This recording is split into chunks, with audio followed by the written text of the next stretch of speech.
Hello and welcome to the Sweet Southern Sports Podcast where we talk about SEC sports.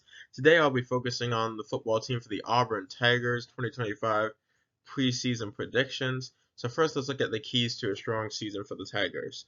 So get the wide receivers and the running back in space. So Hugh Freeze, really big year for Hugh Freeze, been really struggling these past few seasons.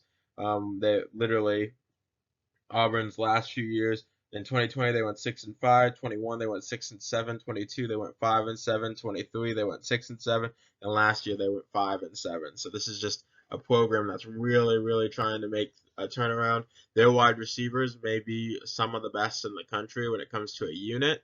It's really important that they get them in space. Hughes Free's offense is really built around making easy passes for the quarterback and getting wide receivers the ball, so that shouldn't be much of an issue. When it comes to the running back spot, they're not crazy at the running back spot, but they have guys that can do some work if they have the space to. So it's going to be really important that Auburn focuses on getting their wide receiver weapons and running back weapons in space.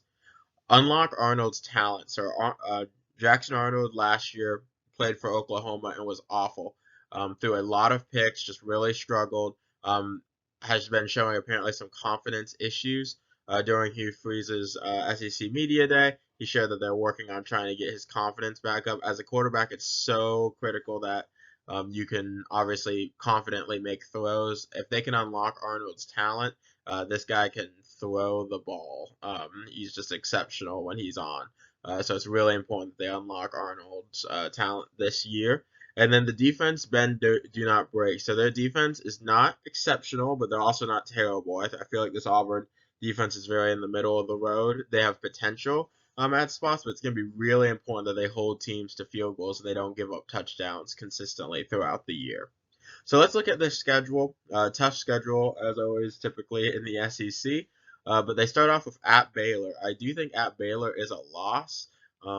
When it comes to Baylor, they are going to probably be one of the best teams in the Big 12 this year. And then going on the road and starting Arnold off here is a tough spot. I just think Auburn, it will be a good game, but I think Auburn will just be a little bit short on some of the big explosive plays that they need. Then they play Ball State and South Alabama, two easy cupcake games. They should show off that offense quite a bit and put up a lot of points. But then they have two back-to-back road games. So you're looking at the schedule in their first 5 game stretch. They have 3 at away games that are really difficult. So the second one is at Oklahoma. At Oklahoma is going to be a very tough game with a lot of drama because Jackson Arnold is returning to Oklahoma. They have Venables on the hot seat, so he's going to be fighting really hard for a win. Auburn's going to be fighting really hard for Hugh Freeze for a win. I think this game is going to be a really hard-fought game, but I'm going to have to give it to the home team. So I think Oklahoma wins that one with Mateer doing enough at their quarterback position to get the job done. Then they play at Texas A&M. At Texas A&M is a super tough place to play. If this was at Auburn, I'd probably lean Auburn, but Texas A&M's team defensively is exceptional. I think they're going to, especially at being at home, really, really, really stall out this offense, and they're going to run the football. So it may be a little bit more low scoring than expected, but Texas A&M should dominate the clock and control most of this game. So that brings them to 2-3. Hugh Freeze is not feeling comfortable at this point going into the bye week. I think this is where Auburn's going to be kind of on that borderline already of letting go of Hugh Freeze. I think it will be that early in the year, especially seeing these losses like this. But after the bye week and coming into the Georgia game, I do think that Auburn has a major swing for the rest of the season. So they play Georgia at home. Georgia will be definitely like a top 5 team, exceptional team, but this game will be at Auburn and it will be at night.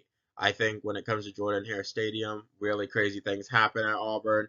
I think it's about time that it happens here. Georgia usually dominates this rivalry as a whole, but Auburn, it just feels like they're going to have one of those crazy games with having between the Georgia and the Alabama game this year. I do think Georgia's the one who gets trapped here in the Jordan Hare chaos, like the Hail Mary or the kick six type of situations that have happened in the past. Then they go on. They kind of hit a hot streak of like the low SEC teams. So they have Missouri. I think they handle them. Then they have at Arkansas. That will be a super tough game, but Auburn has the better team, should win. Then they have Kentucky. I think Kentucky will be struggling this year, and then at Vandy. Um, Obviously, with Pavia at quarterback at Vandy and their confidence there, that won't be easy. They'll be expecting an upset here. But I think Auburn finds a way to win, and then they go into a bye week. After their bye week, they have versus Mercer. That will be an easy one, blowout game. And then they finish up with versus Alabama. So Alabama comes to Jordan-Hare Stadium. This one can always go either way because it's just so chaotic. But Alabama has the better team. Alabama should be ready to go, looking to secure their CFP spot at this point in the year. So when looking at it, I do have Alabama getting the win here, which brings the record for Auburn to 8-4. 5-3 in conference, so a really good conference record, really good regular season record with how tough this schedule is. I think this would be enough for Hugh Freeze when it comes to creating some more comfortability and getting them to a bowl game. Best case scenario would be 10-2. Again, they could probably get the Baylor, one of the Texas A&M or Oklahoma games, or maybe even win everything, but then lose to Georgia or Alabama. There's lots of different ways, but I think 10-2 would be the best expectation for this team. And the worst case scenario would be 4-8.